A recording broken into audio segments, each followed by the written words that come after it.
ਸੰਸਾਰ ਭਰ ਵਿੱਚ ਵਸਦੀਆਂ ਸਮੂਹ ਗੁਰੂ ਸਰੂਪ ਸੰਗਤਾਂ ਨੂੰ ਦਾਸ ਵੱਲੋਂ ਵਾਹਿਗੁਰੂ ਜੀ ਕਾ ਖਾਲਸਾ ਵਾਹਿਗੁਰੂ ਜੀ ਕੀ ਫਤਿਹ। ਗੁਰੂ ਸਰੂਪ ਸਾਧ ਸੰਗਤ ਜੀ, ਉਹ ਤੁਹਾਨੂੰ ਕੁਝ ਦਿਨਾਂ ਤੋਂ ਦੋ ਕੁ ਗੱਲਾਂ ਜਿਹੜੀਆਂ ਉਹ ਸਾਹਮਣੇ ਆ ਰਹੀਆਂ ਨੇ। ਜਿਹੜੀਆਂ ਇੱਕ ਤਾਂ ਸਰਸਾ ਨੂੰ ਕੋਰਟ ਨੇ ਇਹ ਕਲੀਅਰ ਕੀਤਾ ਕਿ ਤੂੰ ਬਾਹਰ ਨਹੀਂ ਜਾ ਸਕਦਾ, ਤੂੰ ਕਰਪਟ ਆ, ਤੂੰ ਕਰਪਸ਼ਨ ਕੀਤੀ ਆ, ਤੇ ਪੁਲਿਸ ਨੂੰ ਹਦਾਇਤ ਕੀਤੀ ਹੈ ਕਿ ਇਹਦਾ ਪਾਸਪੋਰਟ ਲੈ ਲਿਆ ਜਾਵੇ, ਇਹਨੂੰ ਬਾਹਰ ਜਾਣ ਤੋਂ ਰੋਕਿਆ ਜਾਵੇ। ਕਰੋੜਾਂ ਰੁਪਈਆਂ ਦੀ ਕਰਪਸ਼ਨ ਹੈ, ਉਹਦੇ ਬਾਵਜੂਦ ਸਰਸਾ ਝੂਠ ਬੋਲੀ ਜਾ ਰਿਹਾ ਤੇ ਸੀਟ ਤੇ ਟਿਕਿਆ ਹੋਇਆ। ਇੱਕ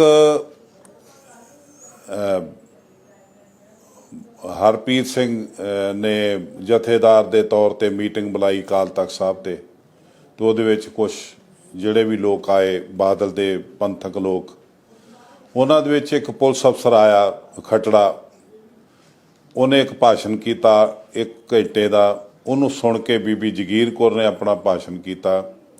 ਤੇ ਇਹ ਤਿੰਨ ਚੀਜ਼ਾਂ ਜਿਹੜੀਆਂ, ਤਿੰਨ ਗੱਲਾਂ ਹਰਪ੍ਰੀਤ ਸਿੰਘ ਵੱਲੋਂ, ਪੁਲਿਸ ਅਫਸਰ ਵੱਲੋਂ, ਬੀਬੀ ਜਗੀਰ ਕੌਰ ਵੱਲੋਂ ਜਿਹੜੀਆਂ ਕਹੀਆਂ, ਉਹ ਹਜਮ ਨਹੀਂ ਹੋ ਰਹੀਆਂ। ਉਹ ਬਿਲਕੁਲ ਝੂਠ ਦੀ ਕੰਧ ਨੂੰ ਪਾਰ ਕਰਕੇ ਇਹ ਫਿਰ ਬਿਆਨ ਕੀਤੀਆਂ ਗਈਆਂ। ਇੱਕ ਤਾਂ ਜਿਹੜਾ ਪੁਲਿਸ ਅਫਸਰ ਨੇ ਜੋ ਕੁਝ ਵੀ ਭਾਸ਼ਣ ਦਿੱਤਾ ਉਹ ਬੀਬੀ ਨੇ ਸੁਣਿਆ।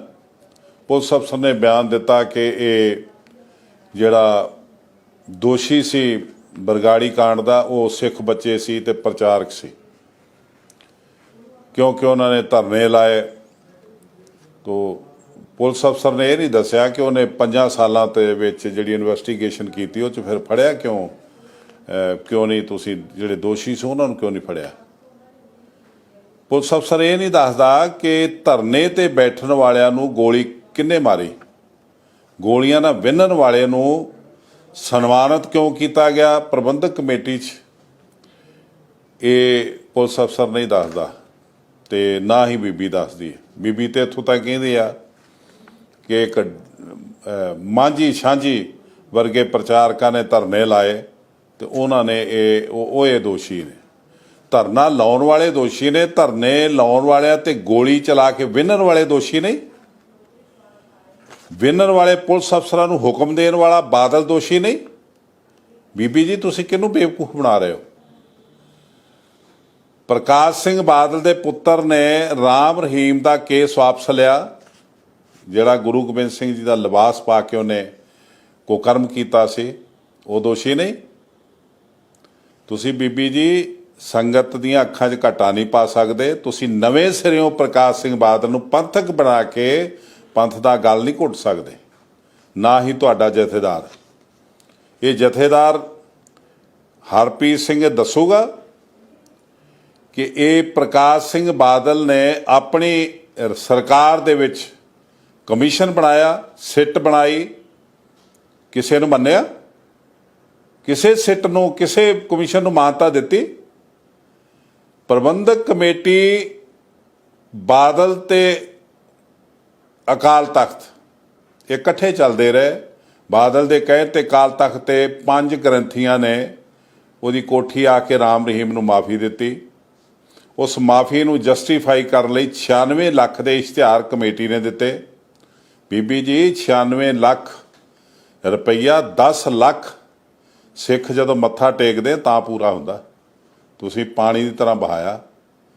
ਇਹ 10 ਲੱਖ ਸਿੱਖਾਂ ਦੀ ਨੇਕ ਨੀਅਤ ਦੀ ਕਮਾਈ ਤੁਸੀਂ ਰਾਮ ਰਹੀਮ ਨੂੰ ਜਸਟੀਫਾਈ ਕਰਨ ਲਈ ਦਿੱਤੀ ਹੈ। ਅੱਜ ਤੁਸੀਂ ਕੀ ਅਕਾਲ ਤਖਤ ਤੇ ਨਵਾਂ ਪ੍ਰਪੰਚ ਰਚ ਰਹੇ ਹੋ? ਇਹ ਦੱਸ ਰਹੇ ਕਿ ਇਹ ਪ੍ਰਕਾਸ਼ ਸਿੰਘ ਬਾਦਲ ਜਿਹੜਾ, ਇਹਦੇ ਖਿਲਾਫ ਅੱਜ ਗੱਲ ਕਿਉਂ ਹੋ ਰਹੀ ਹੈ? 15 ਦੀ ਗੱਲ ਕਿਉਂ ਹੋ ਰਹੀ, 84 ਦੀ ਕਿਉਂ ਨਹੀਂ ਹੋ ਰਹੀ? 84 ਦੀ ਗੱਲ ਕਿਹਨੇ ਕਰਨੀ ਸੀ? ਸਰਕਾਰਾਂ ਤੁਹਾਡੇ ਕੋਲ ਰਹੀਆਂ, ਕਮੇਟੀ ਤੁਹਾਡੇ ਕੋਲ, ਅਕਾਲ ਤਖਤ ਤੁਹਾਡੇ ਕੋਲ। 84 ਤੁਹਾਡੇ ਹੱਡਾਂ 'ਚੋਂ ਨਿਕਲੀ, ਤੁਹਾਡੀਆਂ ਅੱਖਾਂ ਸਾਹਮਣੇ ਬੀਤੀ, ਤਾਂ 84 ਦਾ ਜਸਟਿਸ ਲੈਣਾ ਕਿਹਨੇ ਸੀ? ਇਹ ਤੁਸੀਂ ਜਿਹੜਾ ਕਹਿ ਰਹੇ ਹੋ ਨਾ ਕਿ ਪ੍ਰਚਾਰਕ ਦੋਸ਼ੀ ਸੀ, ਸਿੱਖ ਦੋਸ਼ੀ ਸੀ, ਇਸ ਤਰ੍ਹਾਂ ਕਦੀ ਮਲੂਕੇ ਨੇ ਵੀ ਕਿਹਾ ਸੀਗਾ ਸਟੇਜ ਤੇ, ਤਾਂ ਉਹਨੂੰ ਇੱਕ ਸਿੱਖ ਨੇ ਥੱਪੜ ਮਾਰਿਆ ਸੀ ਉਹਦੇ ਮੂੰਹ ਤੇ, ਉਦੋਂ ਉਹ ਤੁਹਾਨੂੰ ਯਾਦ ਹੋਊਗਾ। ਸੰਗਤ ਦੇ ਵਿੱਚ ਨਾ ਕਹਿ ਬੈਠੇ ਹੋ ਕਿਤੇ। ਇਹ ਜਿਹੜਾ ਵੀ ਤੁਸੀਂ ਭਾਸ਼ਣ ਸੁਣ ਕੇ ਅੱਗੇ ਜਿਹੜੀ ਗੱਲ ਕੀਤੀ ਆ, ਉਹਦੇ ਵਿੱਚ ਇੱਕ ਹੋਰ ਬੜਾ ਵੱਡਾ ਝੂਠ ਬੋਲਿਆ। ਇੱਕ ਤੇ ਝੂਠਾ ਤੁਹਾਡਾ ਹਰਪ੍ਰੀਤ ਸਿੰਘ ਜਿਹੜਾ ਜਥੇਦਾਰ ਬਣਾਇਆ ਤੁਸੀਂ, ਉਹਨੇ ਆਪਣੇ ਯਾਰ ਨੂੰ ਜੱਜ ਬਣਾ ਕੇ ਪੇਸ਼ ਕੀਤਾ, ਵਕੀਲ ਕਹਿ ਕੇ ਲਿਆਂਦਾ, ਤੇ ਹੈਗਾ ਮੁਜਰਮ ਜਿਹਨੂੰ 5 ਸਾਲ ਦੀ ਸਜ਼ਾ ਹੋਈ ਹੈ ਕਰਨਾਟਕਾ 'ਚ। ਉਹ ਮੁਜਰਮ ਜਿਹੜਾ ਉਹਨੂੰ ਕਰਨਾਟਕਾ ਦਾ ਉਹਨੂੰ ਤੇਲੰਗਾਨਾ ਦਾ ਐਡਵੋਕੇਟ ਕਹਿ ਕੇ ਲਿਆਂਦਾ, ਤੇ ਉਹਨੂੰ ਇੱਕ ਇਨਕੁਆਇਰੀ ਦਿੱਤੀ, ਤੇ ਜੱਜ ਆਇਆ ਨਹੀਂ, ਤੇ ਜੱਜ ਇਹਨੂੰ ਬਣਾਤਾ, ਤੇ ਉਸਨੇ ਜੋ ਕੁਫਰ ਤੋਲਿਆ ਉਹ ਤੁਹਾਡੇ ਸਾਹਮਣੇ ਹੈ। ਬੀਬੀ ਜੀ 327 ਸਰੂਪ ਕਿੱਥੇ ਗਏ? ਇਹ ਤੁਹਾਡਾ ਮਿਸਟਰ ਆਲੀ ਦੱਸ ਸਕਦਾ ਹੈ, ਡਾਕਟਰ ਰੂਪ ਸਿੰਘ ਦੱਸ ਸਕਦਾ ਹੈ, ਗੁਰਬਚਨ ਸਿੰਘ ਦੱਸ ਸਕਦਾ, ਇੱਕ ਹੋਰ ਜਿਹਦਾ ਮੈਨੂੰ ਨਾਂ ਨਹੀਂ ਆਉਂਦਾ। 4 ਤੁਹਾਡੇ ਸਕੱਤਰਾਂ ਦੇ ਸਾਈਨਾਂ ਨਾਲ ਸਲਿੱਪਾਂ ਬਣੀਆਂ, ਉਹ ਕਮਲਜੀਤ ਸਿੰਘ ਕੋਲ ਗਈਆਂ, ਉਹਨੇ ਉਹ ਸਰੂਪ ਚੁਕਾਏ। ਇਹ ਤੁਸੀਂ ਦੱਸ ਸਕਦੇ ਹੋ ਕਿਹੜੀ ਆਈਡੀ ਦੇ ਕੋਲ ਗਏ? ਅੱਜ ਤੁਸੀਂ ਇਹ ਕਹਿ ਦਿੱਤਾ ਹਰਪ੍ਰੀਤ ਸਿੰਘ ਨੇ ਕਿ ਉਹਨਾਂ ਦੇ ਪੈਸੇ ਨਹੀਂ ਆਏ, ਪੇਮੈਂਟ ਨਹੀਂ ਆਈ, ਹੋਰ ਕੋਈ ਲਫੜਾ ਨਹੀਂ। ਜੇ ਪੇਮੈਂਟ ਨਹੀਂ ਆਈ, ਖਸਮਾਂ ਨੂੰ ਖਾਏ, ਤੁਸੀਂ ਪੇਮੈਂਟ ਖਾ ਗਏ ਜਾਂ ਕੋਈ ਹੋਰ ਖਾ ਗਿਆ, ਪਰ ਆਈਡੀ ਦੱਸੋ ਕਿੱਥੇ ਗਏ? ਬਿਨਾਂ ਆਈਡੀ ਤੋਂ ਤੁਸੀਂ ਕਿੱਥੇ ਭੇਜ ਦਿੱਤੇ? ਤੁਸੀਂ ਝੂਠ ਕਿਉਂ ਬੋਲਦੇ ਹੋ? ਤੁਸੀਂ ਇੱਕ ਹੋਰ ਝੂਠ ਬੋਲਿਆ ਕਿ 84 ਦੇ ਵਿੱਚ ਇੱਥੋਂ ਏਜੰਸੀਆਂ 2,500 ਸਰੂਪ ਲੈ ਗਈਆਂ। ਤੁਸੀਂ ਇੱਥੇ ਬੜਾ ਤਕੜਾ ਝੂਠ ਬੋਲ ਰਹੇ। 8 ਸਾਲ ਤੋਂ ਤੁਸੀਂ ਜਵਾਬ ਨਹੀਂ ਦੇ ਰਹੇ ਹਾਈ ਕੋਰਟ 'ਚ। ਹਾਈ ਕੋਰਟ ਤੁਹਾਨੂੰ ਨੋਟਿਸ ਦੇ ਕੇ ਪੁੱਛ ਰਿਹਾ ਕਿ ਇਹ ਖਜ਼ਾਨਾ ਕਿੱਥੇ ਗਿਆ ਜਿਹੜਾ 84 ਦੇ ਵਿੱਚ ਫੌਜ ਲੈ ਗਈ ਜਾਂ CBI ਲੈ ਗਈ, ਉਹ ਕਿੱਥੇ ਗਿਆ? ਉਹ ਖਜ਼ਾਨਾ 90 ਤੋਂ ਪਹਿਲਾਂ 3 ਕਿਸ਼ਤਾਂ 'ਚ ਤੁਹਾਨੂੰ ਦਿੱਤਾ ਜਾ ਚੁੱਕਾ ਹੈ। ਜਿਨ੍ਹਾਂ ਨੂੰ ਦਿੱਤਾ ਉਹਨਾਂ ਦੇ ਰਸੀਵ ਦੇ ਸਾਈਨ ਨੇ, ਉਹ CBI ਦੇ ਕੋਲ ਨੇ, ਉਹ ਕੋਰਟ ਦੇ ਕੋਲ ਨੇ, ਤੇ ਕੋਰਟ ਨੇ ਤੁਹਾਨੂੰ ਦਿਖਾਏ ਨੇ ਵੀ ਆਹ ਦੇਖੋ ਤੁਹਾਨੂੰ ਸੌਂਪੇ ਗਏ, ਦੱਸੋ ਕਿੱਥੇ ਗਿਆ? ਤੁਸੀਂ ਜਵਾਬ ਨਹੀਂ ਦੇ ਰਹੇ। ਨਾ ਦਿੱਤਾ ਮੱਕੜ ਨੇ, ਨਾ ਦਿੱਤਾ ਗੋਬਿੰਦ ਲੌਂਗੋਵਾਲ ਨੇ, ਨਾ ਦੇ ਰਹੇ ਹੋ ਤੁਸੀਂ, ਤੇ ਝੂਠ ਬੋਲ ਰਹੇ ਹੋ ਕਿ ਸਾਨੂੰ ਉਹ ਖਜ਼ਾਨਾ ਨਹੀਂ ਮਿਲ ਰਿਹਾ। ਉਹਦੀ ਗੱਲ ਨਹੀਂ, ਗੱਲ ਕੌਣ ਨਹੀਂ ਕਰ ਰਿਹਾ? ਤੁਹਾਡੇ ਤੋਂ ਪਹਿਲਾਂ ਗੋਬਿੰਦ ਸਿੰਘ ਲੌਂਗੋਵਾਲ ਦੇ ਹੁੰਦਿਆਂ ਮੈਂ 3 ਘੰਟਾ ਘਰ ਦੇ ਅੱਗੇ ਧਰਨਾ ਦੇ ਕੇ ਆਇਆ ਕਿ ਸਾਨੂੰ ਦੱਸੋ ਸਰੂਪ ਕਿੱਥੇ ਗਏ। ਤੁਸੀਂ ਦੱਸਣ ਜੋਗੇ ਹੈ ਨਹੀਂ, ਕਿਉਂਕਿ ਤੁਸੀਂ ਕੌਮ ਦੇ ਦੁਸ਼ਮਣਾਂ ਨੂੰ ਉਹ ਬੇਸ਼ਕੀਮਤ ਸਰਮਾਇਆ ਸੌਂਪ ਚੁੱਕੇ ਹੋ ਬਾਦਲ ਦੇ ਹੁਕਮ ਨਾਲ। ਬਾਦਲ ਦਾ ਤੁਸੀਂ ਨਾਂ ਨਹੀਂ ਲੈਣਾ ਚਾਹੁੰਦੇ। ਇਹ ਸਰਮਾਇਆ ਵਾਪਸ ਆਉਣਾ ਚਾਹੀਦਾ। ਬੀਬੀ ਜੀ ਤੁਸੀਂ ਜਵਾਬ ਦਿਓ, ਤੁਸੀਂ ਕੁਝ ਸੋਚ ਸਮਝ ਕੇ ਬੋਲੋ। ਇਹ ਅਕਾਲ ਤਖਤ ਦਾ ਮਿਸਯੂਜ਼ ਨਾ ਕਰੋ। ਇਹ ਬਾਦਲ ਨੇ ਦੁਬਾਰਾ ਘੋੜੀ ਤੇ ਨਹੀਂ ਚੜ੍ਹਨਾ, ਉਹਦਾ ਦੁਬਾਰਾ ਸੂਰਜ ਨਹੀਂ ਚੜ੍ਹਨਾ।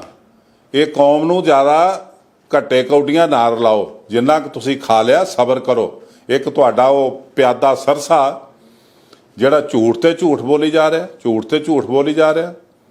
ਅਪ੍ਰੈਲ 'ਚ ਕਹਿੰਦਾ ਜੀ ਮੈਂ 2 ਮਹੀਨਿਆਂ 'ਚ ਇੱਥੇ ਯੂਨੀਵਰਸਿਟੀ ਸਥਾਪਿਤ ਕਰ ਦੂੰਗਾ, ਇਤਿਹਾਸਕ ਫੈਸਲਾ ਹੋਊਗਾ।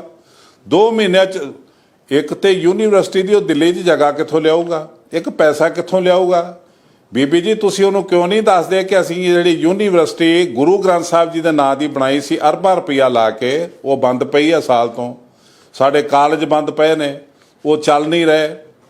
ਦਿੱਲੀ ਦੇ ਸਕੂਲ ਬੰਦ ਪਏ ਨੇ, ਸਕੂਲ ਦੇ ਨਾਲ ਕਾਲਜ ਬੰਦ ਪਏ ਨੇ, ਤੇ ਉਹ ਝੂਠ ਬੋਲੀ ਜਾ ਰਿਹਾ ਕਿ ਮੇਰੇ 2 ਸਾਲ ਬੇਮਿਸਾਲ ਤੇ ਹੈ ਨਹੀਂ, ਕਿਉਂਕਿ ਮਿਸਾਲ ਉਹਨਾਂ ਦੀ ਮਿਲਦੀ ਨਹੀਂ।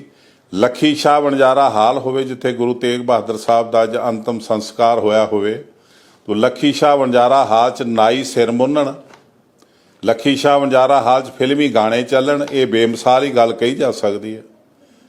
ਇੱਕ 84 ਦੇ ਸਿੱਖਾਂ ਦਾ ਖੂਨ ਦਾ ਮੁੱਲ ਲੈਣ ਵਾਲਾ ਜਿਹੜਾ ਸਰਸਾ ਆਇਆ, ਉਸਨੇ 12 ਕਰੋੜ ਰੁਪਈਆ ਲਿਆ ਅਮਿਤਾਭ ਬੱਚਨ ਤੋਂ, ਸਾਰੀ ਕੌਮ ਕੁਰਲਾਈ, ਉਹ ਵਾਪਸ ਕੀਤਾ। ਕਿਉਂ ਲਿਆ ਗਿਆ? ਉਹ ਜਵਾਬ ਦਿਓ। ਤੁਸੀਂ ਗੱਲ ਤੇ ਝੂਠ ਬੋਲਿਆ। ਹੁਣ ਤੁਸੀਂ ਇੱਕ ਦਿੱਲੀ ਕਮੇਟੀ ਵੱਲੋਂ ਸੋਸ਼ਲ ਮੀਡੀਆ ਤੇ ਲੱਖ ਰੁਪਇਆ ਰੋਜ਼ ਖਰਚ ਕਰਕੇ ਝੂਠ ਦਾ ਕੁਫਰ ਤੋਲਦੇ ਹੋ, ਤੇ ਜਿਹੜਾ ਤੁਹਾਡੇ ਕਾਲੇ ਕਾਰਨਾਮੇ ਉਹਨਾਂ ਨੂੰ ਢੱਕ ਦਿਓ। ਤੁਹਾਡੇ ਸਕੂਲਾਂ 'ਚ ਪੇਮੈਂਟ ਨਹੀਂ ਜਾ ਰਹੀ, ਤੁਹਾਡੇ ਸਕੂਲ ਬੰਦ ਪਏ ਨੇ, ਤੁਹਾਡੇ ਕਾਲਜ ਬੰਦ ਪਏ ਨੇ।